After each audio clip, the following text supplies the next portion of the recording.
తెలంగాణలో ఇంకా ప్రకటించిన 19 స్థానాల అభ్యర్థుల ఎంపికకు సంబంధించి కాంగ్రెస్ పార్టీ కసరత్తు తుది దశకు చేరుకుంది. ఆయా నియోజకవర్గాల్లో అభ్యర్థుల ఎంపిక బాధ్యత ఏఐసీసీ అధ్యక్షుడు మల్లికార్జున ఖర్గేకి కట్టబెట్టిన నేపథ్యంలో ఆయన దీనిపై దృష్టి సారించారు. ఇక పటాన్ చెరువు, నారాయణఖేడ్, జుక్కల్, బాన్సువాడ నియోజకవర్గాలకు సంబంధించి సిడబ్ల్యూసీ సభ్యుడు దామోదర రాజనరసింహతో మాట్లాడిన ఖర్గే కమ్యూనిస్టులతో పొత్తులు, వారికి సంబంధించిన సీట్లపై PCC chief Revanth Reddy, CLP నేత బట్టి విక్రమార్కతో చర్చించారు. ఇక నల్గొండ జిల్లాకు సంబంధించిన స్థానాలపై ఉత్తమ్ కుమార్ రెడ్డి అభిప్రాయాలు తెలుసుకున్నట్లు తెలుస్తుంది. ఇక తొలి జాబితాలో 55 మంది అభ్యర్థులను, రెండో జాబితాలో 45 మందితో 100 మంది అభ్యర్థులను టీ కాంగ్రెస్ విడుదల చేసింది. ఇక 19 స్థానాలను విడుదల చేయాల్సి ఉండగా తర్జన పడుతున్నట్లు తెలుస్తోంది.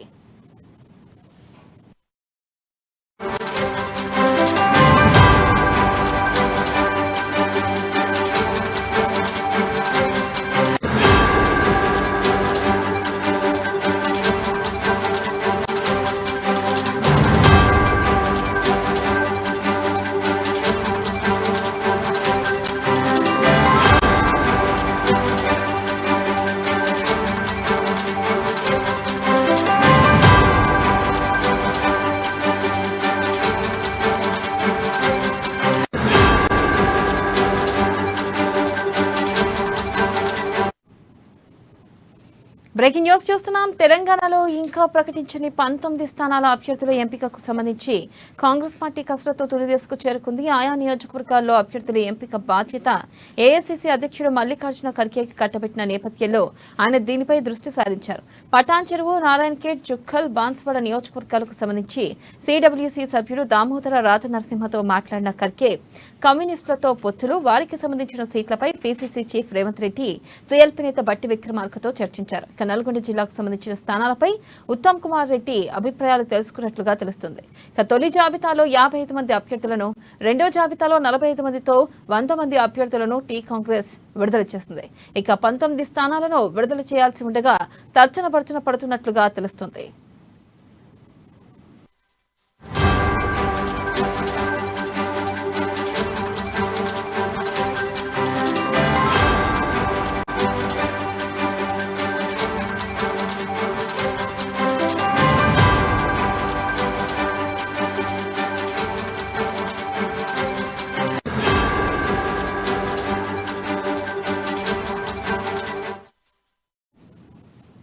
బ్రేకింగ్ న్యూస్ చూస్తున్నాం. తెలంగాణలో ఇంకా ప్రకటించిన 19 స్థానాల అభ్యర్థుల ఎంపికకు సంబంధించి కాంగ్రెస్ పార్టీ కసరత్తు తుది దశకు చేరుకుంది.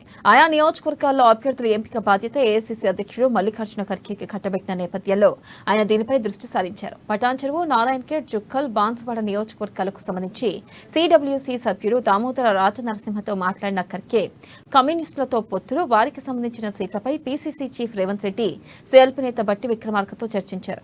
ఇక నల్గొండ జిల్లాకు సంబంధించిన స్థానాలపై ఉత్తమ్ కుమార్ రెడ్డి అభిప్రాయాలు తెలుసుకున్నట్లుగా తెలుస్తుంది.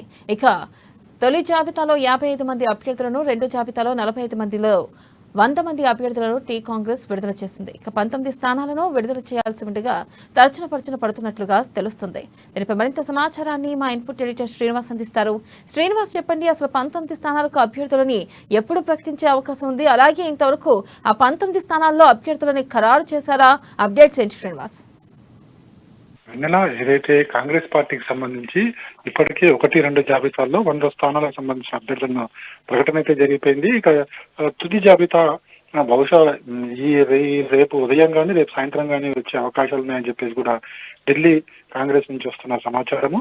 అయితే ఇప్పటికీ 19 స్థానాలకు సంబంధించి అభ్యర్థులను ఎంపిక చేయాల్సింది. అయితే మనకి ఈ రోజు ఉదయం వరకు కూడా, నిన్నటి వరకు కూడా వామపక్ష పార్టీలు కూడా కలిసి వస్తాయని చెప్పేసి కూడా కాంగ్రెస్ పార్టీ భావించింది. కానీ ఈ రోజు ఉదయం ఏదైతే సిపిఐ జాతీయ కార్యదర్శి నారాయణ ఇచ్చిన స్టేట్మెంట్ కావచ్చు, లేకుంటే కొంతమంది వామపక్షాలకు సంబంధించిన నాయకులు ఇచ్చిన స్టేట్మెంట్స్ ప్రకారం చూసుకుంటే కనుక ఇక కాంగ్రెస్ పార్టీతో ఈసారి జత ఉండకపోవచ్చు అనేది మాత్రం తెలుస్తుంది. అయితే దీని గురించి ఇంకా సమాచారం రావాల్సి ఉంది. అందులో స్పష్టంగా ఇటు కాంగ్రెస్ పార్టీ నుంచి కానీ అటు వామపక్ష పార్టీ నుంచి కానీ ఇంకా సరైన స్టేట్మెంట్ అయితే రాలేదు.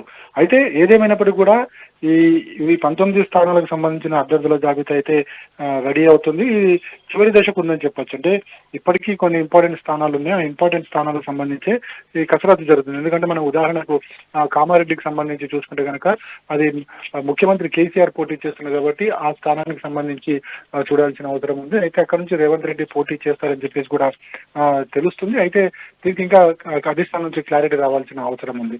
అలా చూసుకుంటూ పోతే కనుక చాలా సిద్దిపేట నుంచి సిరిసిల్ల నుంచి కూడా ఎవరు పోటీ చేస్తారో చూడాల్సిన అవసరం ఉంది. ఎందుకంటే అక్కడ కేటీఆర్ ఉన్నారు.